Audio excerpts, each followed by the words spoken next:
Exzellenzen, sehr geehrte Damen und Herren Botschafterinnen, Botschafter, Vertreterinnen und Vertreter des diplomatischen Korps, sehr verehrter Herr Botschafter, lieber Herr Heusgen, meine sehr verehrten Damen und Herren, Ihnen allen ein herzliches Willkommen, ein herzliches Grüß Gott hier in der bayerischen Vertretung. Ich darf Ihnen die besten Grüße unseres bayerischen Ministerpräsidenten Dr. Markus Söder übermitteln und Sie auch in seinem Namen sehr herzlich hier willkommen heißen. Es ist nämlich, wie auch in den vergangenen Jahren, eine Ehre für Bayern, so hochkarätige Gäste begrüßen zu dürfen.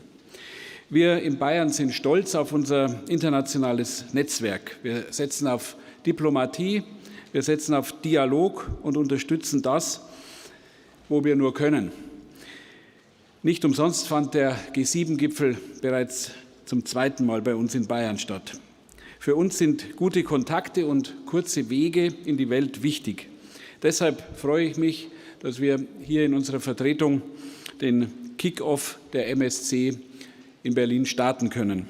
Ich heiße alle Vertreterinnen und Vertreter der Bundesregierung, die Abgeordneten der Parlamente sowie die Vertreterinnen und Vertreter des Militärs, Repräsentanten verschiedener Nationen und zahlreiche Gäste aus Wirtschaft, Wissenschaft und Medien herzlich willkommen. Besonders herzlich grüße ich die Teilnehmer der Panel-Diskussion. Ich begrüße sehr herzlich Herrn Mircea Geoană, begrüße sehr herzlich Sie, Herr Staatsminister Lindner, begrüße Sie, Frau Tocci. Und besonders herzlich begrüße ich die Vizeministerpräsidentin der Ukraine, Frau Olha Stefanishyna. Herzlich willkommen.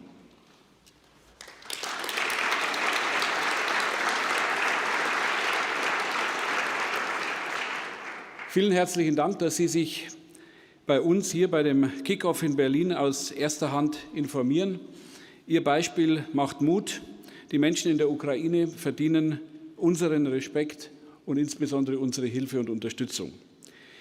Vor einem Jahr hat Präsident Zelensky unmittelbar vor dem russischen Überfall auf sein Land auf der MSC 2022 gesprochen. Seine schlimmsten Befürchtungen sind heute bittere Realität.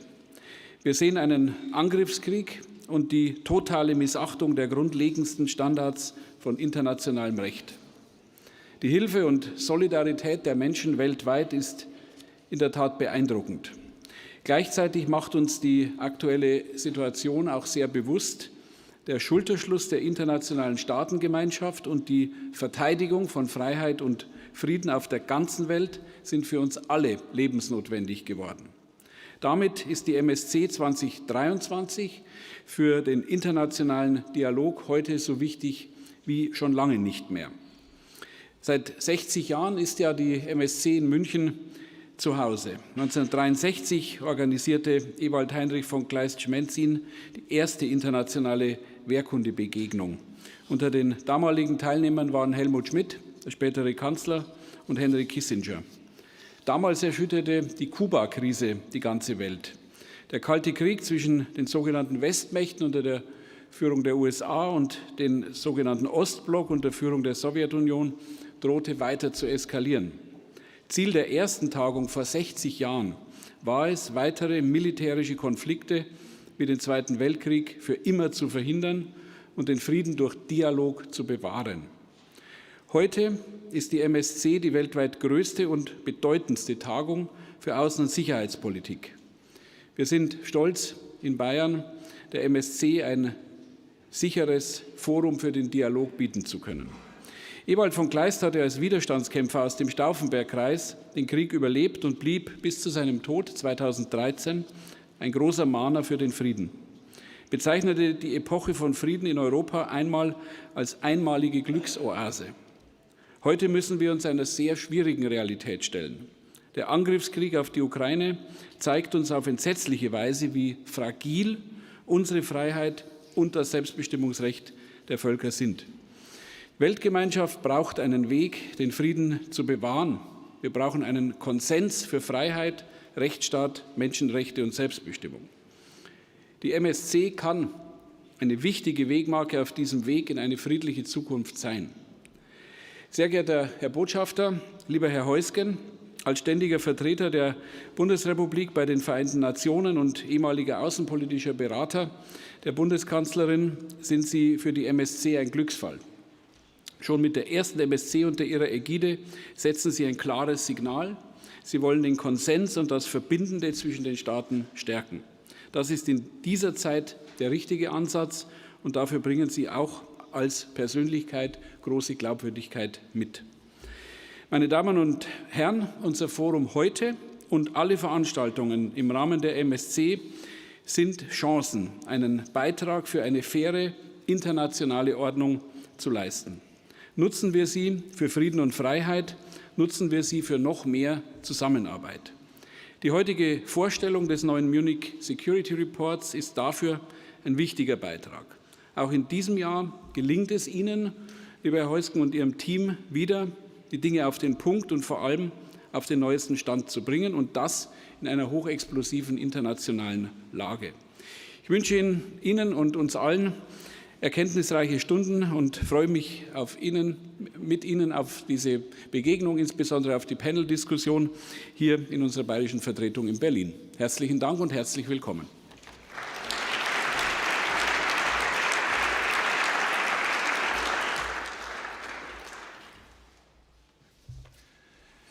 Meine Damen und Herren, Exzellenzen, lieber Herr Staatsminister Herrmann, ganz, ganz herzlichen Dank, dass wir hier wieder sein dürfen. Ich sage deswegen wieder, weil wir in den letzten 2 Jahren Corona-bedingt keine Kick-off-Veranstaltung machen konnten, und wir freuen uns, dass wir hier bei Ihnen zu Gast sein dürfen. Ich möchte mich bei Ihnen bedanken. Ich möchte mich auch bei dem bayerischen Ministerpräsidenten bedanken, der über die Jahre hinweg immer hervorragend mit der Münchner Sicherheitskonferenz zusammengearbeitet hat. Wir fühlen uns in München, in Bayern sehr willkommen und bedanken uns schon jetzt wieder für die Vorbereitung. Ich glaube, wir werden in diesem Jahr auch an Betracht der Tatsache, dass wir natürlich sehr umstrittene Themen wie Waffenlieferungen an die Ukraine auf der Tagesordnung haben. Wir werden Demonstrationen haben in München, da bin ich ziemlich sicher.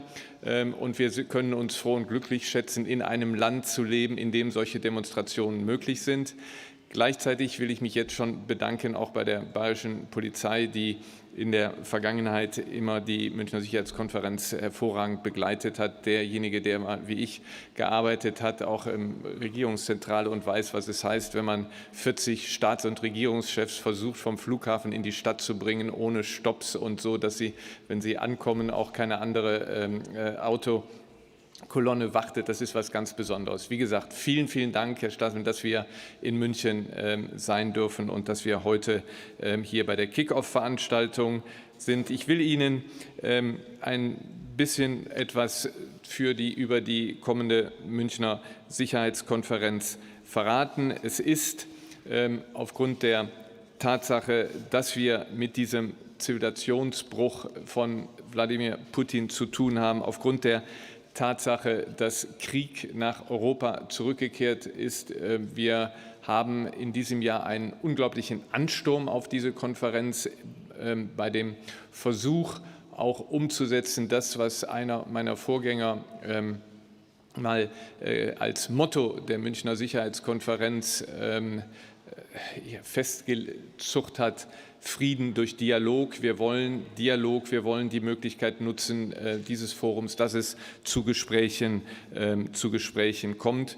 Wir haben auf der einen Seite sehr viele Foren, auf der anderen Seite eben die Möglichkeit, auch in Hinterzimmern sozusagen nebenher Verhandlungen zu führen, Gespräche zu führen, auch Differenzen zu überwinden.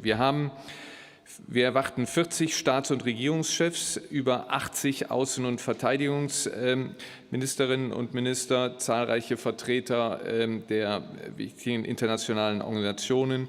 Wir werden die größte US-Delegation aller Zeit haben, mit etwa 1/3 des Senats, der vertreten sein wird. So etwas gibt es außer in Washington nur in München. Ich freue mich unter den Gästen insbesondere über die US-Vizepräsidentin Kamala Harris, über Bundeskanzler Olaf Scholz, über den französischen Präsidenten Emmanuel Macron, über den polnischen Präsidenten Duda. Wir werden den chinesischen Staatsrat Wang Yi haben.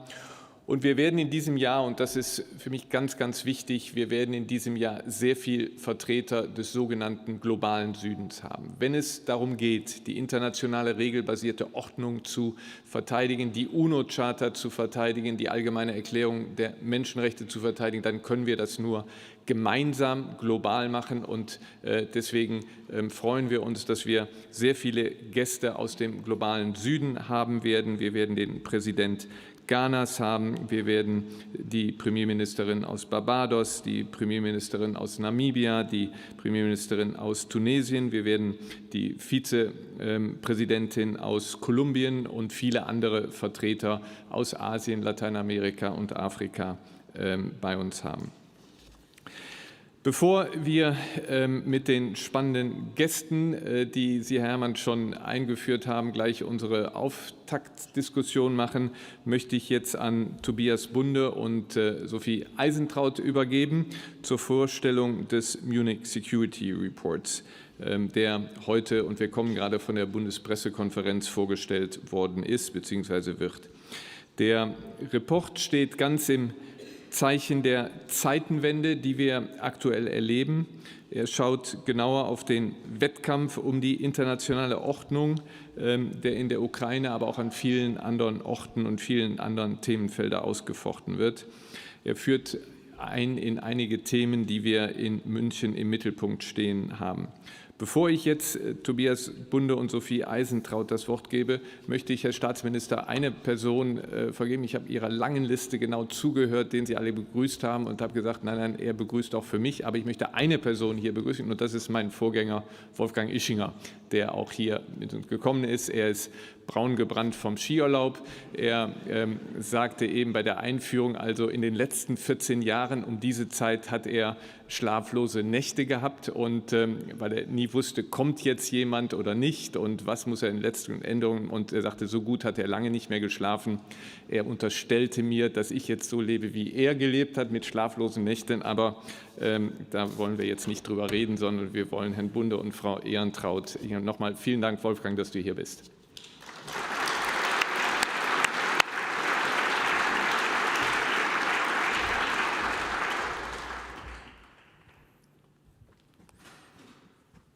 Ja, vielen herzlichen Dank.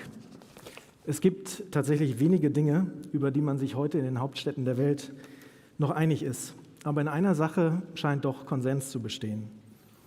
Der Wahrnehmung, dass die schwelende Krise der internationalen Ordnung in eine entscheidende Phase eingetreten ist. Ob man wie Joe Biden vom Inflection Point spricht, wie Wladimir Putin vom historischen Scheideweg oder wie Olaf Scholz von der Zeitenwende. Es gibt die weit verbreitete Wahrnehmung, dass sich unterschiedliche Visionen für die künftige internationale Ordnung immer unversöhnlicher gegenüberstehen und dass der russische Angriffskrieg gegen die Ukraine einen Wendepunkt für die Weltpolitik bedeutet. Wie Daten aus unserem neuen Munich Security Index zeigen, ist die Wahrnehmung einer Zeitenwende auch in den Bevölkerungen aller 12 befragten Staaten, also den G7-Staaten, Brasilien, China, Indien, Südafrika und der Ukraine weit verbreitet.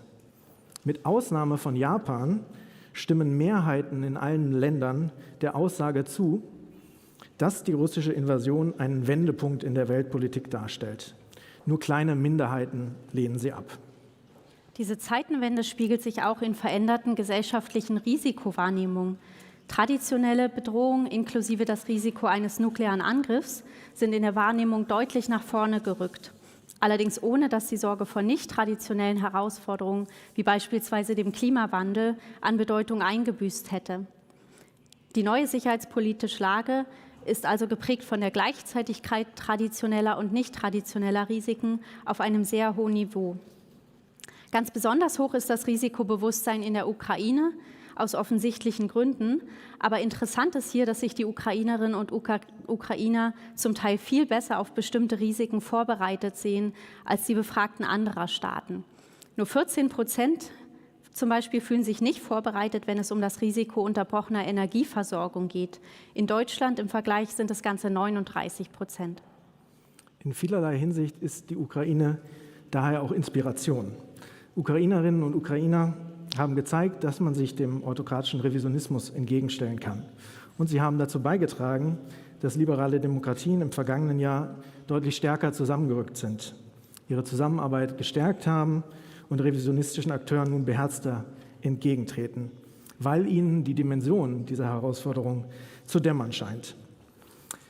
Denn die Revisionisten versuchen ja nicht nur in der Ukraine die liberale, regelbasierte internationale Ordnung zu untergraben. Die Kapitel in unserem Munich Security Report zeigen, dass heute zahlreiche Politikfelder vom Systemwettbewerb gekennzeichnet sind. Ob es um Menschenrechte geht, globale Infrastrukturen, die Entwicklungszusammenarbeit oder um Fragen der Energiesicherheit und der nuklearen Ordnung. Der Angriff gegen die Ukraine ist insofern nur das dramatischste Beispiel.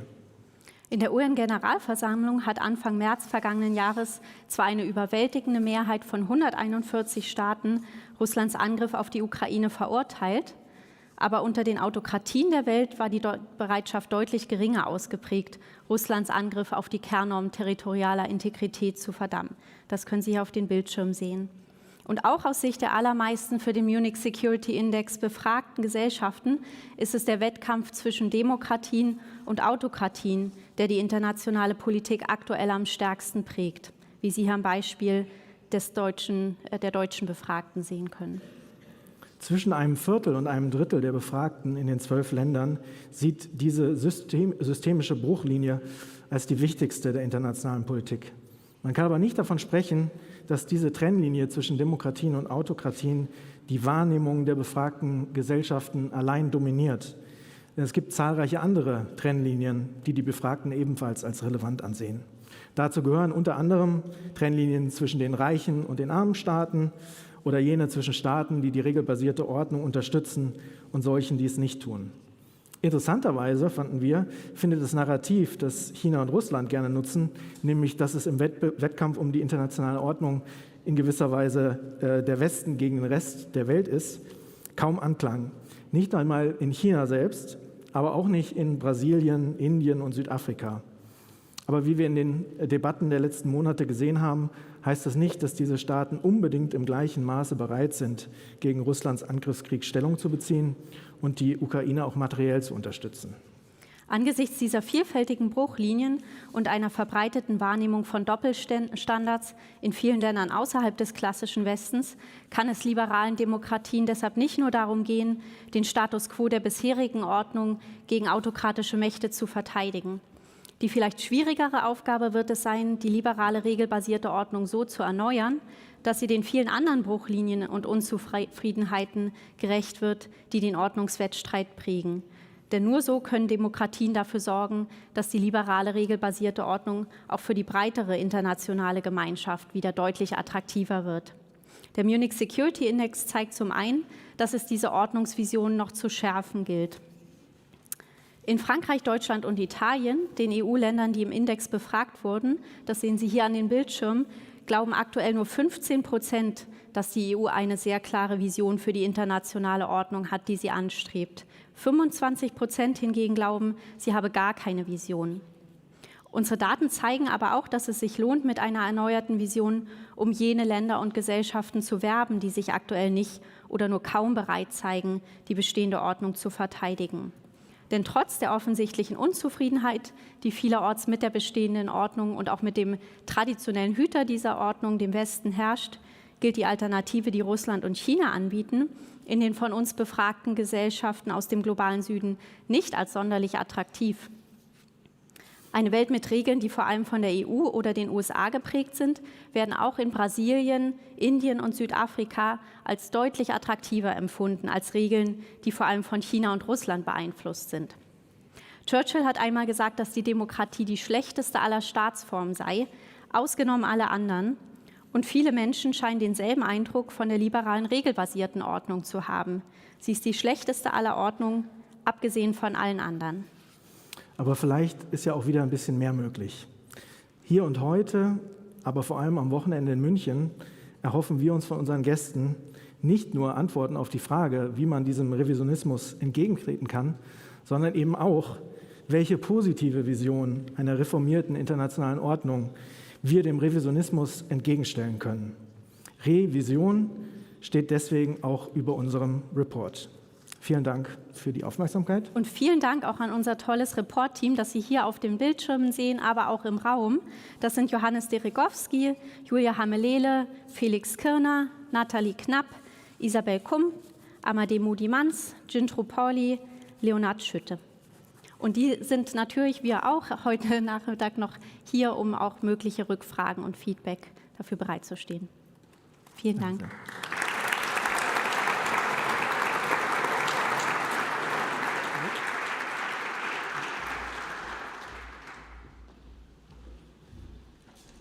So let me switch into English, and before I introduce the Vice Prime Minister, Deputy Prime Minister, I would like from my side to express my gratitude to Sophie and Tobias for this really spectacular report, and I really recommend your reading it, and there are very, very interesting statistics in there. Now, before we dive into our panel discussion, as the State Minister has already announced, we will hear Olha Stefanishyna, the Deputy Prime Minister for European and Euro-Atlantic integration of Ukraine, to offer some introductory remarks. Actually, she is a Munich young leader from 21, 22, and I must tell it's really an honor to have you here during such devastating times for Ukraine. We heard in the report about the determination of the Ukrainian population to fight off this breach of civilization that you are confronted with. And we believe that nobody else better than you could kick off the discussion about autocratic revisionism and the global order than you. So thank you very much for joining us, and you'll give an introductory speech and then we go to the panel. Please.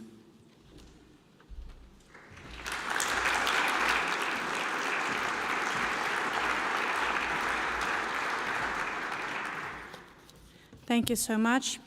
I'll try to be really short, as a long discussion is a way ahead.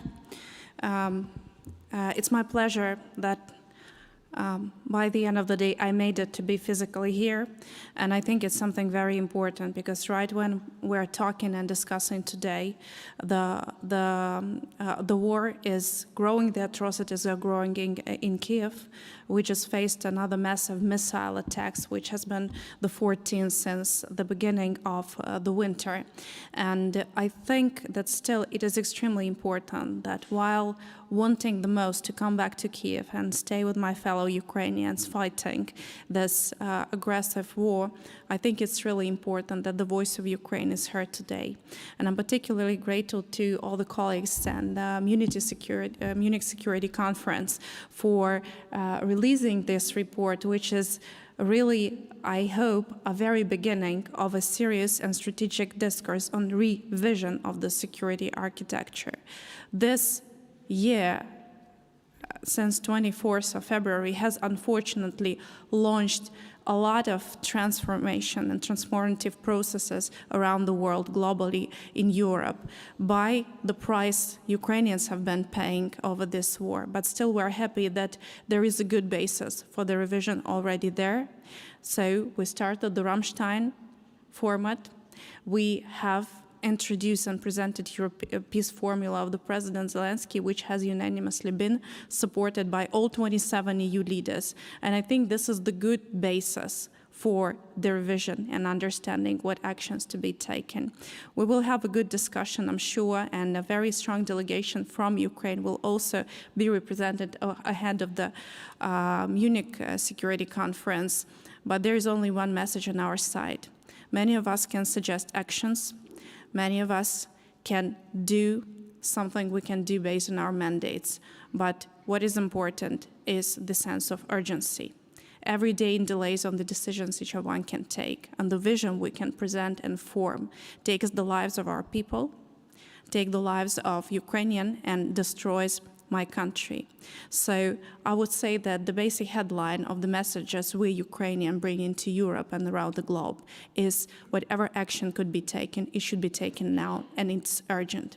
Thank you so much, and I'm looking forward for the discussion today.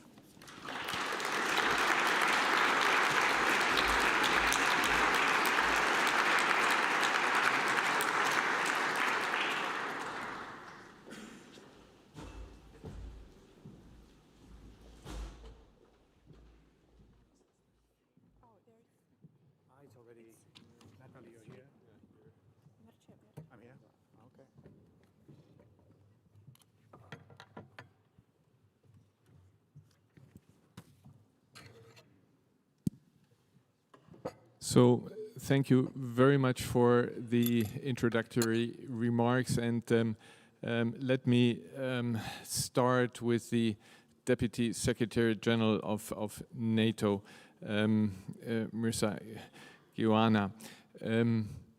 First, thank you very much for coming. Now, this is not a war NATO against Russia, but many of the member states of NATO, all of the member states of NATO are engaged.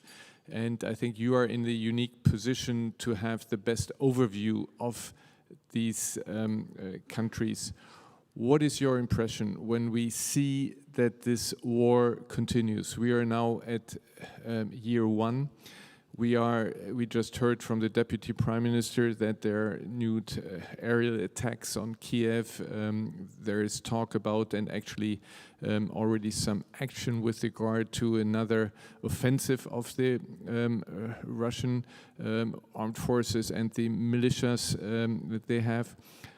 How is the sustainability of the member states of NATO to support Ukraine?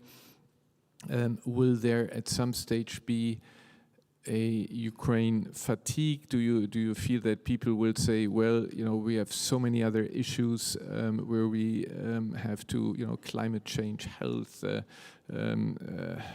all the issues that we need to spend money on.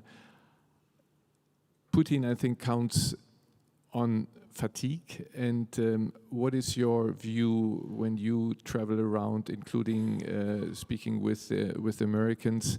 Will we be ready to sustain Ukraine as long as it takes? That's a tough one. First of all, thank you for inviting me, and we're looking forward to being in Munich like every year. Congratulations for the team's work on the report. There's nothing short of exceptional work. Congratulations on that too. And we remember vividly, the ones who were in Munich last year, that President Zelensky had a speech at the end of the conference. And it was a prelude to the war that was coming. In NATO, we knew war was coming. And we knew that the war was coming more or less on February 24th. But now, in retrospect, we know that the war started in Grozny, in Georgia, in Crimea and Eastern Donbass in 2014. So that's a continuation of a massive assault by Russia and other revisionist powers, let me put it like this, against our democracies and our system of international norms. So it's 1 year since the war started. If for Ukraine, this war is an existential one. They fight for their lives, for their freedom, for their land, for the sovereign right to choose the direction that you want to choose for you. And I think the title that Olha has, European and Euro-Atlantic integration, is very telling of the direction that this country wants to take. For us also in NATO, this war is probably not existential, but is essential to how the world will be shaped after this war. It's about the order in Europe, of course, but it's also about the order in world affairs around the world. And the fact that most of the public opinions around the world are seeing this war as an inflection point, as the report very aptly discovers and presents, is that the way in which we'll be helping Ukraine prevail and win this war, on this one will depend very much our security in the future and also what kind of world us and our kids will be living in. That's the real issue at hand. There was, I think you mentioned, or Olha mentioned, the Ramstein process. This is something which is not done by NATO, but is done by NATO allies and also partners of NATO. Roughly 50 nations around the world are taking part in the coordination process in assisting Ukraine. And we've seen President Zelensky making the case in London, in Paris, in Brussels. He's making the case, Olha and his team are making the case. So I think it very much depends also on us, how long our incredible unity would last. We are democracies. We are also politicians. So I think we have to be prepared for the long haul. We have, of course, to help Ukraine to the maximum extent possible. And I think there is something going on, is a sort of a dynamic anticipations of the need of the war, rather than discovering the new realities of the atrocity of the war and then helping Ukraine. And I think the meeting of our defense ministers tomorrow, the meeting in Oslo of our foreign ministers, a continuation of the first informal foreign ministers meeting of NATO ever, organized in Berlin by Minister Baerbock, would also be very telling into this. So I say one thing. Ukraine's fight is our fight too. The way in which Ukraine will be able to choose its path is important for Europe, but also important for the rest of the world. Do you want to live in a world where sovereign nations can choose their own destiny? In Asia, in Africa, in Latin America, everywhere. This is at stake here. And for some people, not in Europe or not in the transatlantic community or not our partners in the Asia Pacific, this war seems perhaps remote or something which is not impacting directly. They see the negative impact. Food insecurity, energy prices spiking, and instability. I tell our friends and our partners from around the world, we have to do Ukraine right.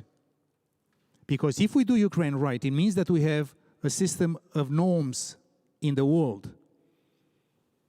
If we want to have a system with norms, then we have to prevail in this war. Because if not, this will be an invitation for Russia and others just to gang up and make the world a law of the jungle instead of the world a predictable system of peace and security. So my answer will be with Ukraine as long as it takes. And the sooner this war ends, and that's my last point here, the more we help Ukraine now, the sooner the war would end. The more we do for Ukraine now, the sooner these crimes and war and suffering and ripple effects around the world will end. So I can say on behalf of us in NATO that we are here to stay the course, and we are here to deliver also on our summit in Vilnius, a credible answer for our deterrence and defense in NATO, our support for Ukraine, and also avoiding, of course, the risk of escalation, which is also always on our minds. So yeah, we are here with you all the way. Thank you very much for this reassuring message. Can I go to Tobias Lindner and ask him basically the same question with regard to Germany on the support in general? And then the specific question I would have is on German defense. Mr. Geoană, I always get your name, mentioned that this war started before. He pointed at 2014. In 2014, there was a NATO summit in Wales where all NATO countries were committed to 2% GDP in defense, and here we are 10 years later, we are still not there. The new defense minister in Germany, Mr. Pistorius, said he asked for the next budget 10 billion more because he needs that. Will he get the support by all parties of the coalition? Will there be full-fledged support that we actually do our homework, that what everybody expects from us? So, first of all, let me start by the first question, and I can assure you, we are determined. This government is determined to support Ukraine as long as it is necessary. And it's not only about solidarity, for sure. It's about solidarity. It's about preserving and protecting the UN Charter, but it's also in our own national security interest that in the end Ukraine wins this war. Because if Putin is incentivized, if a war of aggression or the alternation of borders is successful in the 21st century, it might give a bad example. Mircea already pointed out to that it might give a bad example to others. So we need to stop Putin in Ukraine. You need to defeat him there, because otherwise you don't know what happens next. And concerning on defense, I think, Christoph Heusgen, you have seen that 4 out of the 6 parties in the German Bundestag have agreed on what we call the Sondervermögen, the special fund for a boost of the investment of our armed forces. And the parties building the coalition, we are determined and we are convinced it's necessary to invest into the German armed forces. It's necessary to stick to our commitments within NATO to ensure that there is a credible deterrence and defense capability in Europe. And as you have seen, it's not only about the numbers. What happened after the Madrid summit, Germany was the first nation that started to set up a combat-ready brigade to ensure the security of Lithuania, for instance. But let me mention one more point, and that's what also the national security strategy will be all about. It's about investing into defense and into the armed forces. But we have seen over the recent months that security is so much more. Putin is trying to pressure us to split our society by nuclear threats, by narratives, but also by boosting food insecurity, for instance, by having narratives all over the world that it's not him, but the sanctions of the Western countries that are imposing such a bad economic situation and this and that.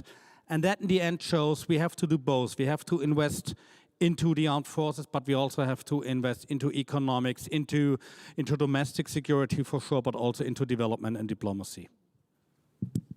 So can I take it for a yes, so the Green Party will support the 10 billion extra for the defense fund as asked for by the defense minister? You know from your former capacity that the budget negotiations for next year have just started. And you know, these will be very tough budget negotiations, for instance, from the legal preconditions of our constitution. But let's wait and see. And I can assure you, also my party, on behalf of my party, I can assure you, we are willing to invest into the armed forces while at the same time having a holistic view on security. The one doesn't exclude the other.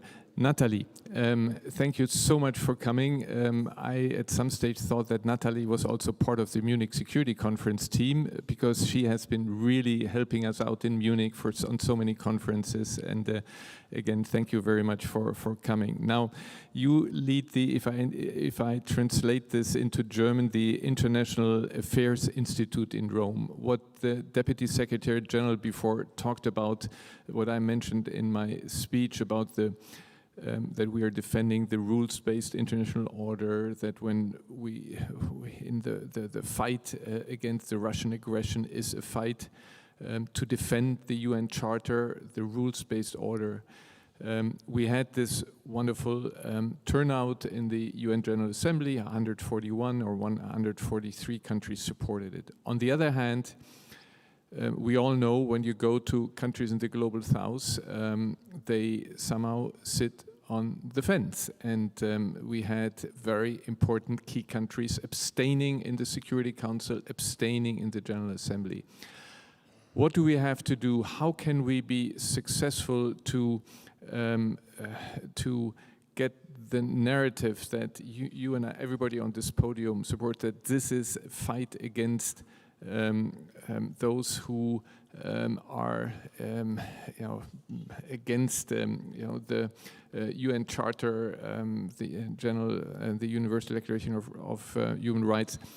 How do we go about to have this as a narrative that is all over the world and not the other narratives that sees this conflict as a prolongation of an East-West conflict, of NATO against the Warsaw Pact, so to speak, and people take an equidistant view to it?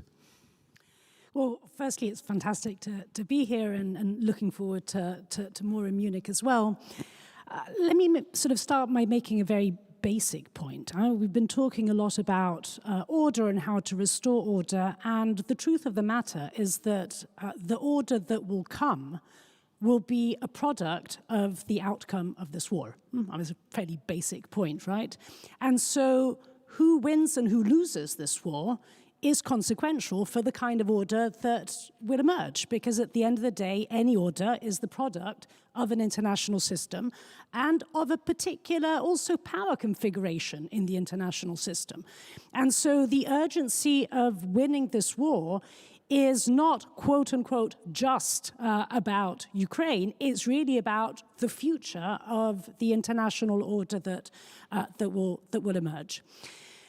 I think sort of the second set of issues is the way in which this war has really made a contradiction surface. So on the one hand, it has indeed made this dichotomy, and the report, sort of gets into this. By the way, fantastic report. I really think that this is your best one yet.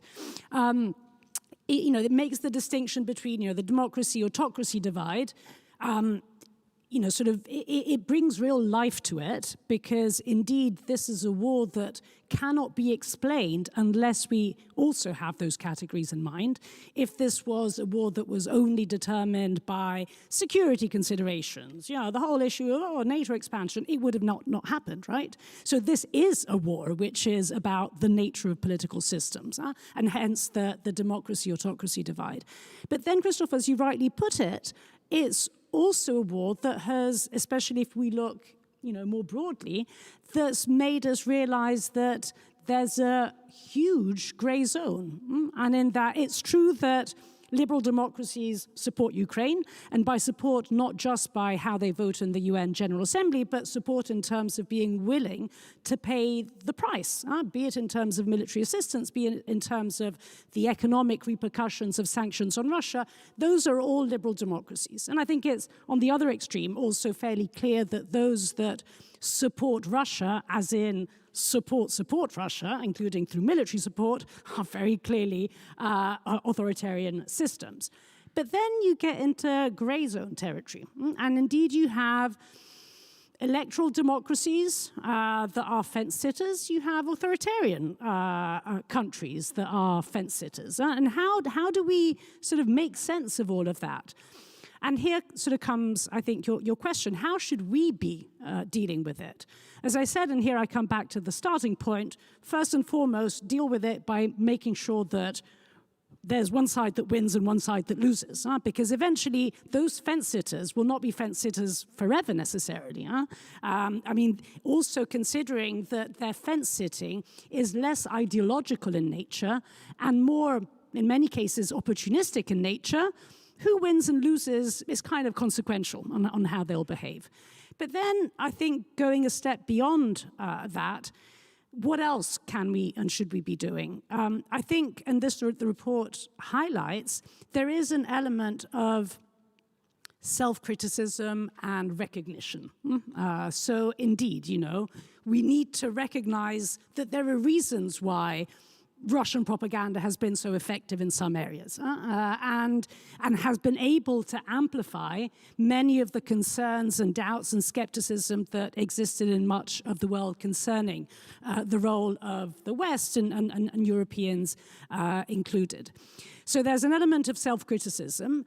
There's an element of acceptance. I think we have to accept that so long as this war goes on, there will be fence-sitters, and we will not be able to push them off that fence. And we have to deal with that, because the last thing that we want is getting into this West versus rest situation where it's the West that has the short straw, at least numerically speaking. And then I think there's, really hard questions to be addressed, which I think we're still not really addressing, about how to reinvent engagement with much of this world. And I say, the reason why we're still not confronting it is that when we are, and we have been over the last year, been dealing, for instance, with the energy dimension of this war, we've been dealing with it thinking about us in mind. We have been buying LNG left, right, and center, ramping up gas prices, and we haven't really been thinking about what have the implications of this been for the rest of the world. And so much of our current behavior is actually reinforcing those stereotypes. Very difficult to obviously, do, sort of both things at the same time. But if we're serious about wanting to have an impact on what that order will look like, we have to learn how to walk and chew gum at the same time, indeed. No, thank you very much, and thank you very much for explaining a bit, where this comes from. Olga, what is your experience also when talking to countries that are not part of those countries who come to Rammstein? You are the country that is directly affected. You have so many deaths, and how is the reaction of countries where you go to and reach out and try to be supportive to your cause? Thank you so much for this question. First and foremost, outreaching anywhere beyond transatlantic is a complicated task for Ukraine, as we started building sustainable relations with these parts of the world just recently. And speaking about the Asian dimension, this is not the relations which just arise from the scratch. They need to have a significant background to have even a smaller decision and understanding there. That's why basically the unity within EU or NATO on a specific issues allows us to build on a broader agenda within G7. For example, speaking about latest visit of President to Brussels and the urgent meeting of the European Council, it has been extremely important that coming back to Kyiv, President brought back a simple, very important message. Europe backs Ukraine up on its peace efforts, on the peace plan proposed by President and the peace summit, which means that it's not only Ukraine, but Ukraine plus 27, plus G7 group, plus US already outreaches South and Asia to work on each and every element of this plan. And this is the power. And speaking about these steps, taking steps which would allow to engage a broader global unity over sustainable peace around the world is only possible when we have a unity amongst the closest partners. And for that, it requires frankness and decisiveness, and addressing the sense of urgency, as I was saying, and basically speaking about the vision and the fatigue, Christoph, you were mentioning. In Ukraine, we have a huge privilege given to Ukraine, to Ukrainians and to Ukrainian politicians because of this war. And this privilege is that we see everything black and white. We do not have politics. We do not have the privilege of thinking about the green transition and CO2 emissions cutting, because they cut down, because 50% of the infrastructure has been destroyed or damaged in Ukraine. We do not have to think about the development of the southern eastern partners of Ukraine, because we're thinking about not only deliberating it, but keeping these territories and making sure that they're not occupied again, so that people could not have another wave of occupation. They've been living for months in a row in Ukraine. So we have this privilege of having seen everything black and white, and we want to be heard. And for that, we have this privilege of being frank. And starting any revision should start with frankness and unity amongst ourselves. I would only give two very important elements I want to bring your attention on. Last year, when President Zelensky were addressing the audience in over the Munich Security Conference, he was just a president, just the same leader as all the leaders around the globe. But after 24th of February, he first and foremost became a supreme chief of command of the army. And this is also what should be taken into account by every leader taking a decision over Ukraine, over stepping up the military support, that they are not only the presidents or the leaders who have to balance political interests, but they also have to take this decision as the chiefs of the command of their countries, taking it in the interest of their country. And the interest of all of us is to make sure that we can help us to fight, to make sure that you can secure your way of life. And unfortunately, this war has brought it clear that strengthening defense and military capability of Ukraine and other countries is essential and is vital for that, whether we want it or not, whether it's humane or not. This is the reality we're here. So speaking about stepping up with the global engagement and bringing autocracies to democracies, so bringing back even autocracies to the side of peace, it's really important that we all give ourselves frank answers to those questions we do not want to be sometimes frank about. And I'm particularly happy to have some clarity on issues like military support, and Rammstein format is the support we have managed to accumulate effectively. This is a historical and precedental decision, and it is effective. We have a backup of Europe and United States and the G7 group on the peace plan, and we hope to have the peace summit. And this is the second step where we should concentrate our efforts on. And I can only say that the fatigue is risen to where there is a fatigue to making a decision.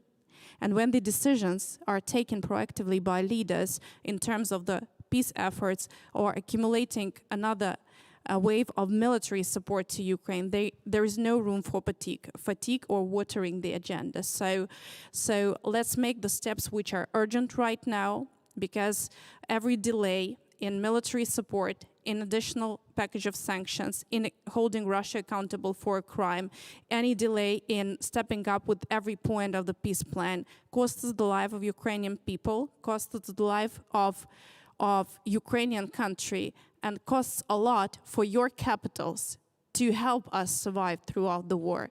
So our major understanding is that the key from the victory of Ukraine, the key from the victory of the democratic values, the key for the victory of our way of life is in our hands, and we should form it, learning on the lessons we've learned over the decades.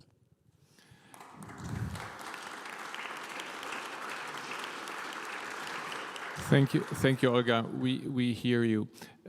I also have an opportunity, if there are questions from the floor, that you can ask questions to any of the panelists. While you are reflecting about the possibility, I would like to come back to the Deputy Secretary of NATO.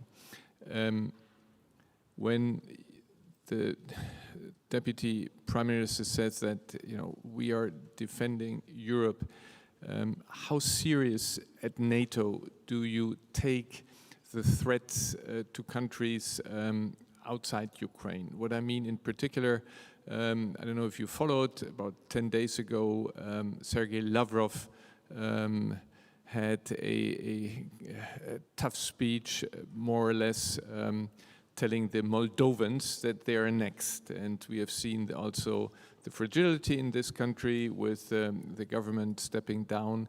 How concerned are you that if Russia, we all hope not, but if Russia makes more advances, we have seen attacks on Odessa, for instance, that they will actually turn towards Moldova, or would, if they make more headway, turn against the Baltic countries, remembering what Putin has said before, the biggest catastrophe of the last century was the end of the Soviet Union. Listen,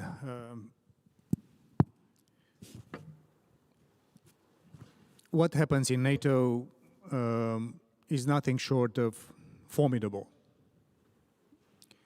For the first time ever, we activated our graduate response plans. We have hundreds of thousands of troops out under Supreme Allied Commanders' direct marching orders. We have hundreds of ships and fighter jets in the skies patrolling the space of NATO. Germany, I would like to thank Germany for leading the battle group in Lithuania. We have 8 battle groups now, from the Baltics all the way to the Black Sea. And one of the consequences of Putin's irrational war and criminal war against Ukraine, that we have Finland and Sweden joining our ranks pretty soon. So what we have now, we have an eastern flank which goes from Norway, Finland, Sweden, Baltic countries, Poland, Slovakia, Hungary, Romania, Bulgaria, Greece, and Turkey. That's how we should think of the eastern flank. That's how we plan in NATO about the eastern flank. So having the comparison of what NATO represents today, and work is still in progress on the way to Vilnius and beyond. New generation of defense planning, new generation of investment, new generation of capabilities, new force structure, new command structure, new reaction force, and I would like to thank Germany again for leading the force in 2 years' time. So what I'm saying also to our Ukrainian friends, and also to our Moldovan partners, and to our partners in difficulty, is that the stronger NATO becomes in defending our own territory and our own population, the more discouragement to put in to try anything which today seems very improbable. The difference in military might between NATO and Russia is nothing short of exceptional. We are doing so much better in every single domain.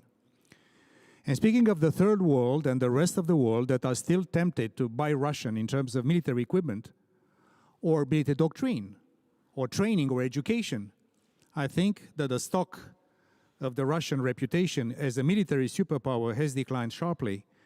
And I think this is something that they should factor in, not only in Europe, but also in other places. So coming back to the Republic of Moldova, today, Russia doesn't have enough forces, because getting to Transnistria and encircle Ukraine from the back, that's the plan, which is still there. They have to take Odessa and then to have a territorial land corridor towards Transnistria and also try to have this thing. We don't see Russia having enough forces to be doing that. But what they're trying to do is to discourage the pro-Western direction of the Republic of Moldova. They try to work on the divisions that do exist in the population of that country. They're trying to undermine Mircea Sandu's superb leadership and the attempt to try to have of Moldova also, like Ukraine or like Georgia or like Bosnia, like anyone else, part of our family. So the only thing I have to say, while saying that we see Russia having not the capacity nor the intention to start waging war against NATO, they have enough trouble in Ukraine.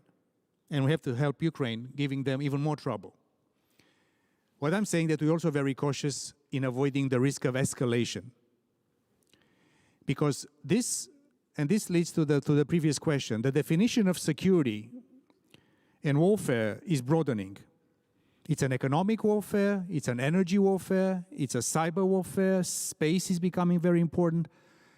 And that's why we appreciate the initiative by Germany and Norway in NATO for NATO to do more in protecting critical undersea infrastructure, in which our data, in which our energy, in which many of our interests are challenged by Russia. So to our Moldovan friends and partners, of course, that's a neutral country, we respect that. We applaud the fact that the European Union is giving to Ukraine, to Moldova, and hopefully also to Georgia, a European perspective. And NATO and the EU, we are closer than ever in doing things together, on deterrence, on resilience, on new technologies, on climate change and security. So coming back, we also have to do something together. Even if NATO countries today, we have more than 55% of global GDP. And if we count our partners in the Asia Pacific, we are probably, significant. But I would also strongly say that we have to do a better job ourselves and try to help partners and do things together. So to our Moldovan friends and to our Georgian friends, they can count on us and don't be intimidated. This is just a sort of a rhetoric coming from weakness, not from strength from Russia. Yes, thank you for this. And by the way, Mircea Sandu, the president of Moldova, will be in Munich next weekend, and can only echo what you have said. She and her country need every support against this fight, which is a hybrid attack, as you said. Now, I turn. Yes, we have the ambassador of Australia, Philip.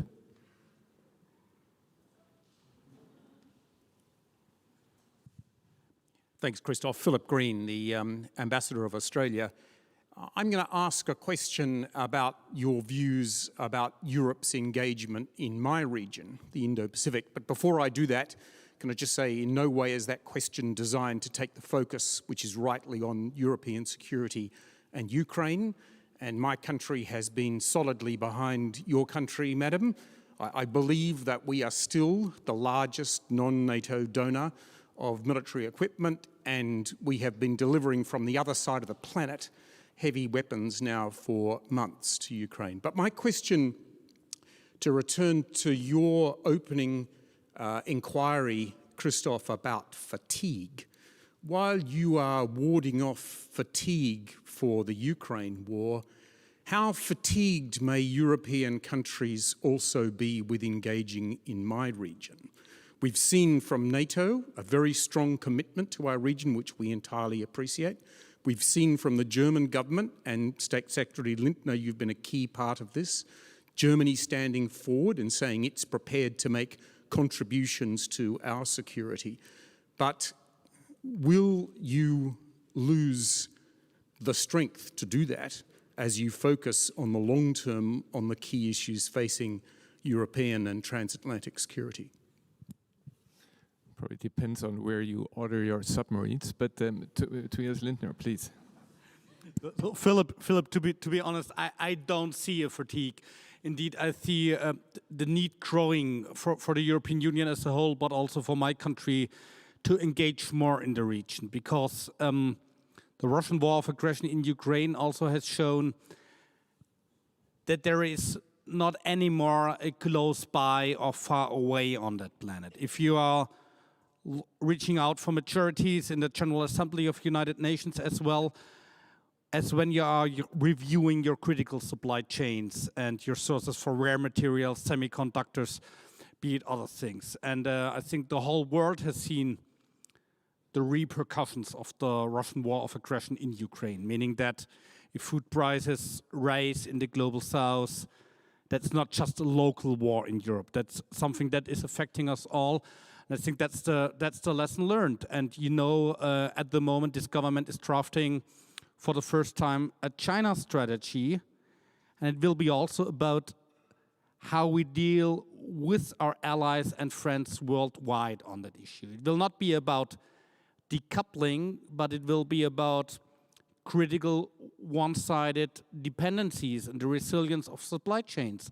And I think one consequence already visible today will be the diversification also of our supply chains and our trade relations. And that means we have to engage more in your region. And you mentioned it 2 years ago, we deployed a frigate to the region. Last year we deployed the Air Force also to Australia.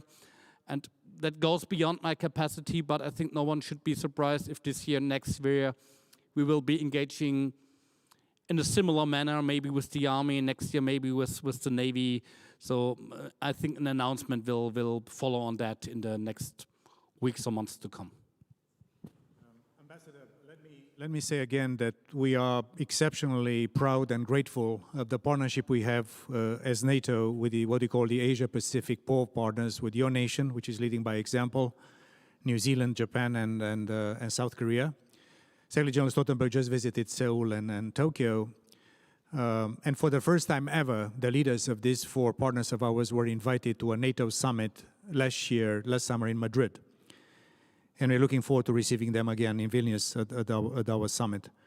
And if I speak of a sort of the question which is underlying the ambassador's question is if we are Eurocentric when it comes to our security, or we see interdependency in global affairs. Of course, NATO remains a regional organization. We are, by treaty, by constitution, a Euro-Atlantic, a transatlantic organization. But the threats coming towards us are global. I chair the innovation board in NATO. I'm also sitting very proudly on the innovation board of the Munich Security Conference. I remember inviting an Australian cyber computing encryption, decryption company just to explain to allies how you are seeing things.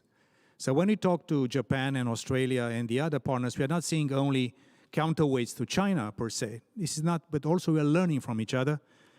And I think you have superb innovation, you have superb universities, you're innovating government and public policies. So I think learning from each other is very important as well.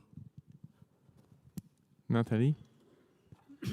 So on the fatigue Asia question, I would make a distinction between, on the one hand, where Europeans are in terms of their China debate. And indeed, it's not about decoupling, it's about de-risking, but we're moving in a certain direction. We understand, for instance, and the Inflation Reduction Act has made us understand, that we can't quote unquote, just have a climate and energy transition strategy. It needs to be one that also has this geopolitical, geostrategic sort of China question in mind. So the answers that we'll provide there will probably not be exactly the same as the US's, but I think we're moving in that direction. Where I actually think that we haven't woken up as much as we should is on the lessons that Ukraine is teaching us when it comes to Asia, for instance, when we think about Taiwan. When I was in Taiwan back in December, I was with a transatlantic delegation, and President Tsai asked us, what have you Europeans learned when it comes to the war? And we don't actually have much of a debate in Europe on this question. We don't have as much of a debate of what is it that we should be doing now in terms of support for Taiwan, in terms of our relationship with China, to avoid to get into a situation that Ukraine is in today. So I would make the distinction between, in a sense, the geoeconomic sort of China debate in Europe, which is definitely moving in the right direction, and the harder edge to it, which is very much Taiwan related, which I think we're a little bit distracted at the moment. Thank you, Natalie. Christopher, if I may, just a short comment on the fatigue. We now all know the price of the fatigue since 2014. So this is the consequences of the fatigue, of the ambiguity, of the hesitation on taking some decisions. And speaking of now, any fatigue in making actions related to support Ukraine to win this war is a element of defeat for us, I think for all of us. So watering the agenda, watering the discourse is one step towards defeat, not of Ukraine, but of all of us. And it's really important when we're talking about frankness, whether it's situation and the war in Ukraine, whether it's Moldova, the signs which has now been demonstrated by Russian Federation towards Moldova, these are the signs which we should not mislead. The red lines are put into Russian Federation where we put them. If we're not putting these red lines, they put them where they want. And it is can very much easily be leaded to another escalation in Transnistria, provocation from Transnistria to territorial Moldova or Ukraine, and any scenario which is not tackled properly and timely could develop there, even though we do not see that right now. So speaking about the fatigue and the time from now to where we want to be, it's all clear to us that the victory is actually the only way out to save our way of life and to build secure, stable European environment with Ukraine included into the eastern flank, Mircea. We are there. We are holding your eastern flank, and we want to be part of it, and hope on the Vilnius summit we will have a proper discussion on that. So I don't think that there is a room for leaders to have a fatigue, because this is a step toward defeat. Thank you for this. Yes, Ambassador. My name is Musharraf Bhuiya. I am the ambassador of Bangladesh. I understand that assembling and sending of weapons to Ukraine will aggravate the war, and we are not sure when the Allied forces will be able to defeat Russia. But the rest of the world is now suffering because of many consequences: rising prices, shortage of supplies, and many more things. So some of the countries like ours is appealing to the world community for stopping the war with negotiations. So can there be any attempt from your side or from any side of the world leaders to negotiate between the two countries and stop the war?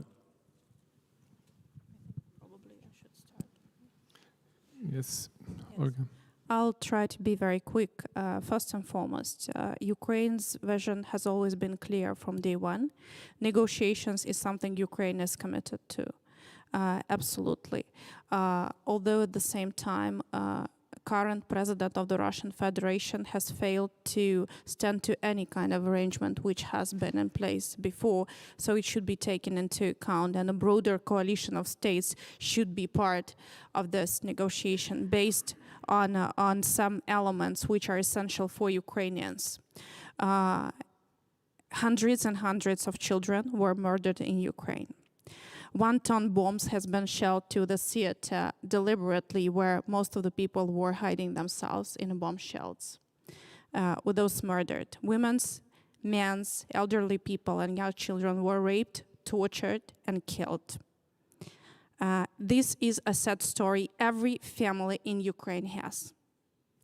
And the basis for the discussion should be accountability, which is the demand of Ukrainian society, and respect to the territorial integrity of Ukraine. Russians out of Ukraine, Russians responsible for dead people in Ukraine, Ukraine is setting over the table of the negotiations. You know, Ambassador, that my Chancellor is calling Mr. Putin on the phone on a very regular basis. And I can assure you, if we would see any sign that Putin is really willing to negotiate, not negotiating in sense of a dictated peace or something, which he calls negotiations, we wouldn't hesitate. But I think we need to clarify, and you mentioned the repercussions also on your region, on food security, on food prices worldwide. What are the root causes for all of that? The root causes are the Russian invasion in Ukraine. The root causes are that 1 year ago, Mr. Putin questioned or even denied the statehood of Ukraine as a sovereign nation and as a people and as cultures. And we shouldn't neglect that. And if anyone is asking for peace, peace can be easily achieved. It's the decision of Mr. Putin to stop the war. It's in his hands. And so therefore, as Olha said, it can happen in the end that there will be some settlement or some agreement. For me, a Ukrainian victory in that war means that the conditions of that agreement are written in Kyiv and not in Moscow in the end. Can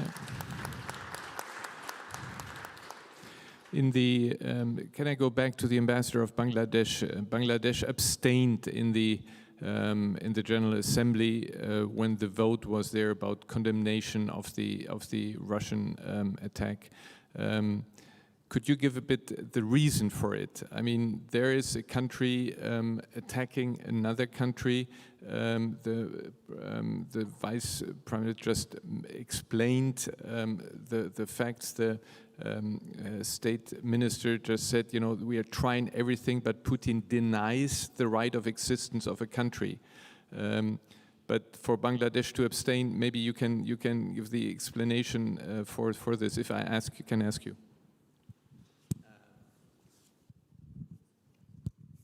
Let me clarify our positions.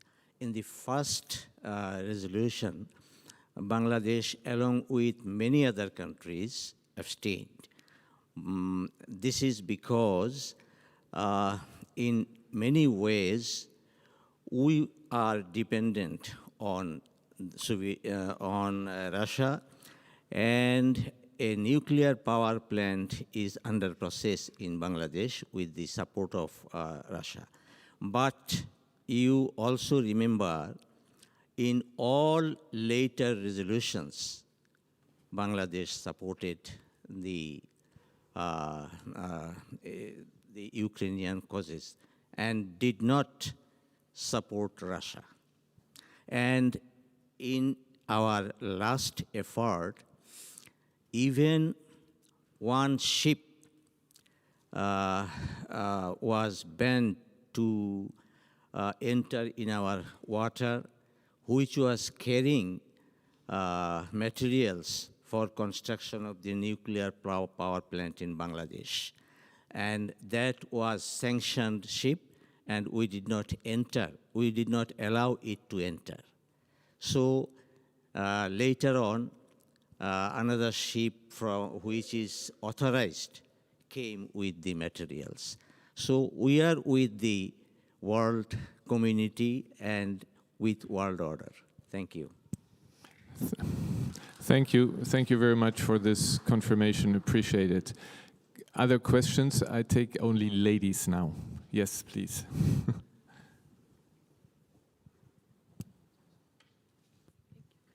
Thank you. I'm Nina Bernardin, co-founder of the Center for Feminist Foreign Policy. And I have a question or a comment to something you said, Ms. Tauchi, on that we need to find new ways of, or we as democracies, of dealing with autocratic regimes. And I just would like to point out that all the violent conflicts, some of the violent conflicts that we're seeing, be it Russia waging a war in Ukraine, or be it the Taliban waging a war on women in Afghanistan, or we see the Iranian government waging a war on its population, it's by regimes that are truly and radically anti-feminist. And if we want to find new ways, we also need to find feminist responses to these anti-feminist regimes. And obviously I'm saying this on the background that Germany has committed to a feminist foreign policy. There are other countries. So I think my question is, how do we ensure that these new commitments and the new learnings that we had over the last decades really influence how we're going to engage in the future with autocratic regimes? Thank you. Who would like to respond to this? So, I mean, I would obviously sort of, I think it really zooms in on this broader normative dimension of this war, in the sense that it's very unlikely that you will have a feminist foreign policy if you are an autocratic regime, right? So, in a sense, it's a subset of a much bigger picture. And then the question is, well, I think it's twofold. I mean, I think it's both how do you entrench that approach within your own system, and probably someone like Olha, who is in politics, is better placed than myself to answer that question. But then I think there's also another aspect to the question, which is how does a more feminist approach to dealing with these issues, and men can do it just in the same way, can put us in a better position to actually engage across that divide. So, this is what I was referring to in a sense earlier when I was saying, there has to be an element of self-criticism. There has to be an element of acceptance. I mean, when the Bangladesh ambassador explains to us that the reason for that abstention is because there was a nuclear power plant being built in his country, well, perhaps we don't particularly like that answer, but we have to learn to live with it and try and see what are the other ways, getting round other corners and finding cracks, in a sense, in the wall to bring forward a particular position. Is it something that is particularly female? I would say it is quite female, but men can have a good shot at doing this as well, I think. So let me make two quick comments on that. First of all, for sure you cannot choose your counterpart with whom you interact in a negotiation. And Putin one day would be willing to negotiate. You cannot say, oh, you're a toxic male, which he obviously is. But you have a choice how to interact and who you send for negotiations, first of all. Second, we have this department stabilization in the Federal Foreign Office, which is dealing with crisis prevention as well as with the settlement of conflicts. And if you look into the data, if you look into evidence, and if you look at which point settlements of conflicts are stable and sustainable, and at which not, you see that the more inclusive an agreement is, the more it is sustainable in the end. In former times, negotiations or attempts to settle a conflict had been that old gray men are sitting around one table and are making a compromise on power sharing or sharing territories, and that's it. And honestly, that's not a sustainable way how to do it. You have to do it inclusive, you have to do it in a just way. You have to include the whole of society, meaning all genders, but also marginalized groups.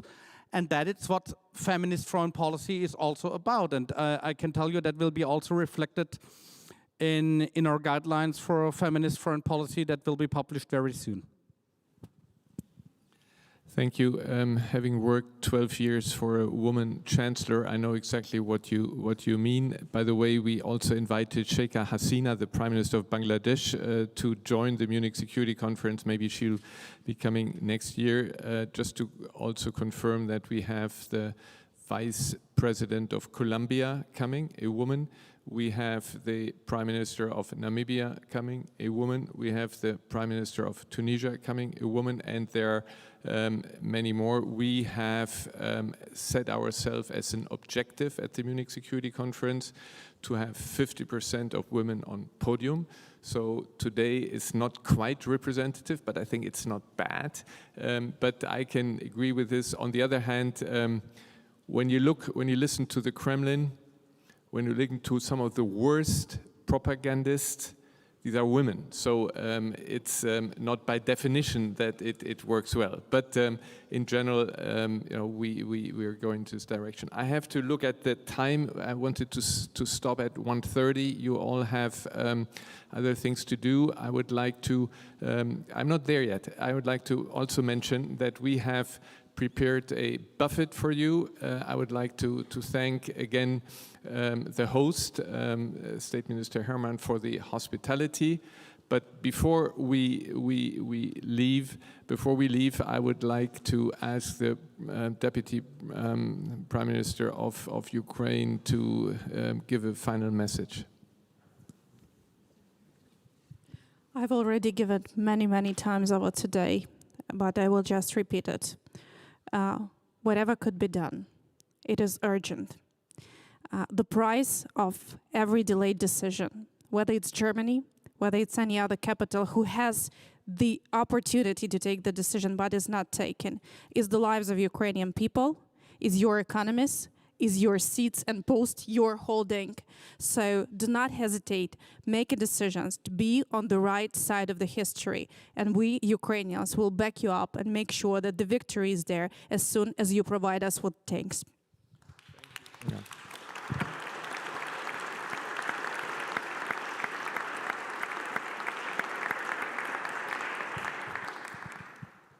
So again, thank you all for coming. We are overwhelmed by the many people who are coming, and we appreciate this. And stay tuned, the Munich Security Conference just is starting.